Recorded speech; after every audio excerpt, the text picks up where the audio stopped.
चौथा साक्ष्य ना हो गया। चलिए अभी हम लोग जो अभी जानकारी प्राप्त किए हैं इतिहास में, इतिहास की जानकारी प्राप्त करने के लिए हम लोगों ने कुछ साक्ष्यों को देखा है।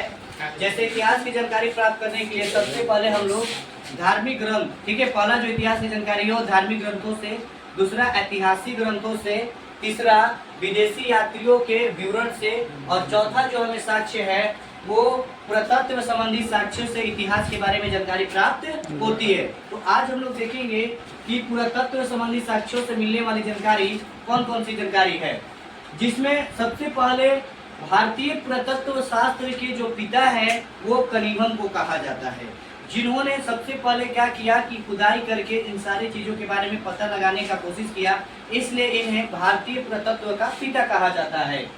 1400 ईस्वी पूर्व में अभिलेख जो बोगाजकोई है, उस अभिलेख से वैदिक सभ्यता के देवताओं के बारे में पता चलता है, जिसमें से इंद्र, मित्र, नसत्य देवता के बारे में जानकारी प्राप्त होती है।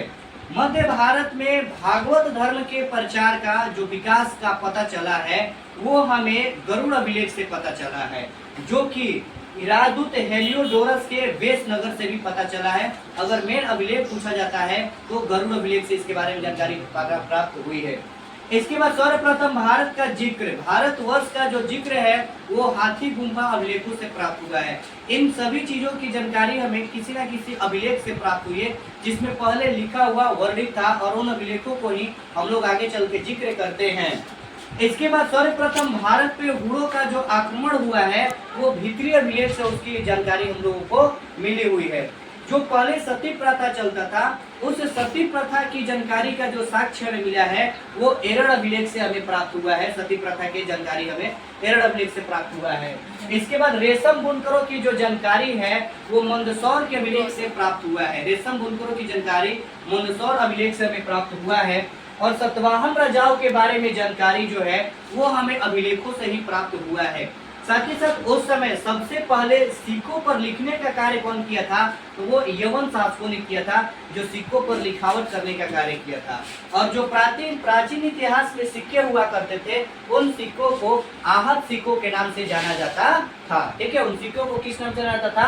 आहत सिक्कों के नाम से जाना जाता था। और आर्कमेडियो एक स्थान है जहाँ से रोमन सिक्के हम लोग को प्राप्त हुए हैं। तो ये सारी जानकारी जो हमारी थी वो पुरातात्विक संबंधी साक्ष्यों से मिलने वाली जानकारी थी। इससे पीछे हम लोगों ने धर्म ग्रंथ, विदेशी यात्रियों का विवरण और ऐतिहासिक घटनाओं के बारे में जानकारी प्राप्त कर लिया है। तो आज ये जानकारी हम लोग को ऐतिहासिक हो गई। इसके बाद हम लोग नेक्स्ट टॉपिक पढ़ेंगे। धन्यवाद।